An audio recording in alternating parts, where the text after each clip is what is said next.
Vou agora estender novamente o meu sinal para fora das nossas fronteiras, ao encontro do Wellington e também do Chivali. Boa tarde, mais uma vez. Cá estão vocês em prontidão. Sim, senhor, muito bem. Meninos bem comportados. Wellington, vamos agora falar de um assunto. Eu às tantas levo até vocês os assuntos discutidos aqui em estúdio para também, pronto, a pôr-vos assim um pouco ao corrente das nossas conversas e falava-se há pouco tempo a propósito de um número que muita gente ainda não se pôs a refletir, mas tem a ver com a abstenção. Até agora, destes 86,41% de votos escrutinados, há uma percentagem de cerca de 54% da abstenção. Wellington, o que é que este número te diz? Olha, Claudete, eu aproveito inclusive para cumprimentar a Paula Simons, com quem eu trabalhei recentemente, e uma pessoa por quem eu tenho um respeito muito grande. Eu vi a preocupação dela em falar sobre os mortos, faz sentido, obviamente, que esse número não é o número de mortos, e eu creio que a abstenção seja consequência de uma dramática tentativa de amedrontar o eleitor. Não podemos tirar aqui a responsabilidade que houve, especialmente do partido UNITA, de dizer que não aceitaria os resultados caso esses resultados não fossem favoráveis a este partido. Isso, de alguma maneira, afastou o eleitor das urnas. É muito grave isso. Agora, um detalhe, como o grande carro-chefe da UNITA na propaganda era a imprensa externa, a imprensa, sobretudo, de Portugal, que fez uma campanha aberta pró-UNITA, e as redes sociais, e esse tipo de propaganda influencia muito mais os votos de Luanda, acabou por prejudicar a própria UNITA, que com um afluxo menor de eleitores em Luanda, onde a votação da UNITA foi forte, com o afastamento do eleitor da urna, essa proporcionalidade foi reduzida, reduzindo também a possibilidade da UNITA atingir os objetivos maiores. Então, houve um erro de estratégia da UNITA nessa propaganda de terror em relação aos resultados. Tanto que foi divulgado há poucos minutos na Reuters, que é uma agência que distribui para o mundo inteiro, através de uma jornalista, deixa eu ver aqui o nome dela, Catarina Miguel Gomes. Deve estar em Luanda, certamente. Ela destaca que a UNITA não aceitará os resultados, quer dizer, ela fala que o MPLA está à frente, que um grande número de votos já foi apurado e que a UNITA não aceitará o resultado. Ou seja, isso é uma propaganda de terror que continua. Então é preciso que isso seja revisto. Isso afastou e continua amedrontando, criando esse ambiente de intolerância que vimos há pouco com a polícia tendo que agir, com delegados cobrando de uma maneira agressiva, a capacidade de diálogo sendo perdida. Isso tudo é muito negativo. Então, Claudete, eu vejo que a UNITA está sendo punida por ela mesma. Uhum.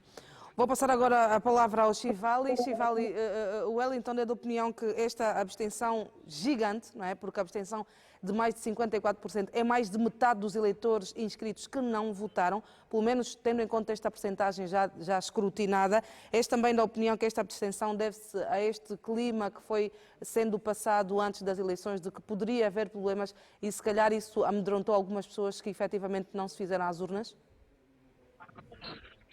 Bom, eu acho que dizer que o espectro de abstenção se deve à estratégia da UNITA é excessivamente redutor.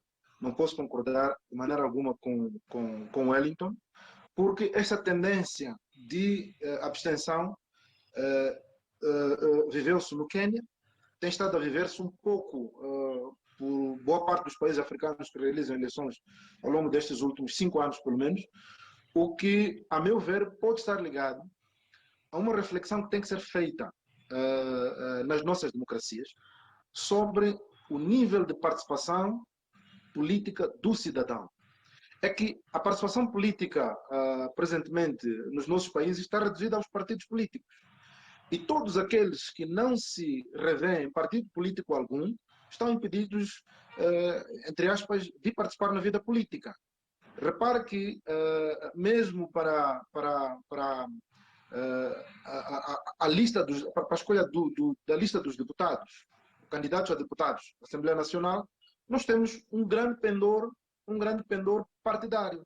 Portanto, basicamente, as pessoas quase que são forçadas a ser membros de um partido político para poder participar na vida política.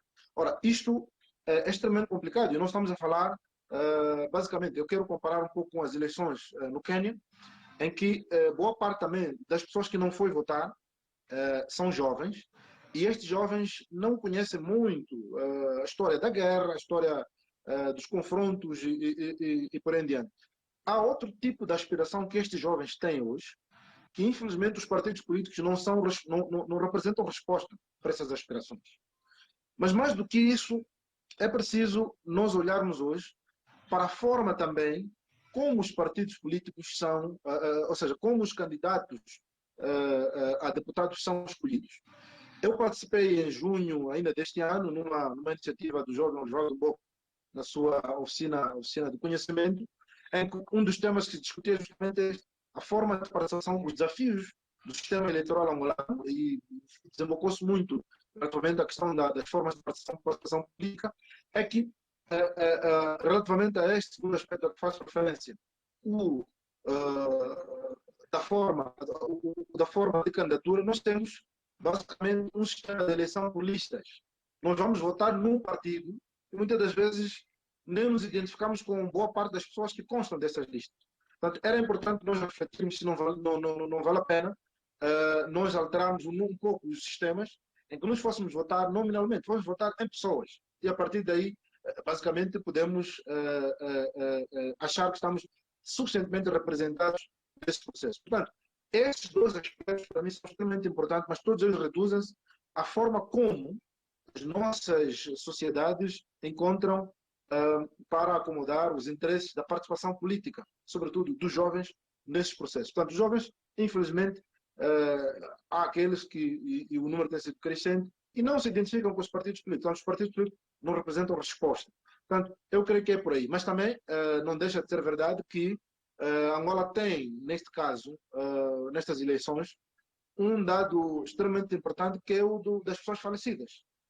Era espetáculo que essas pessoas falecidas não fossem votar, obviamente.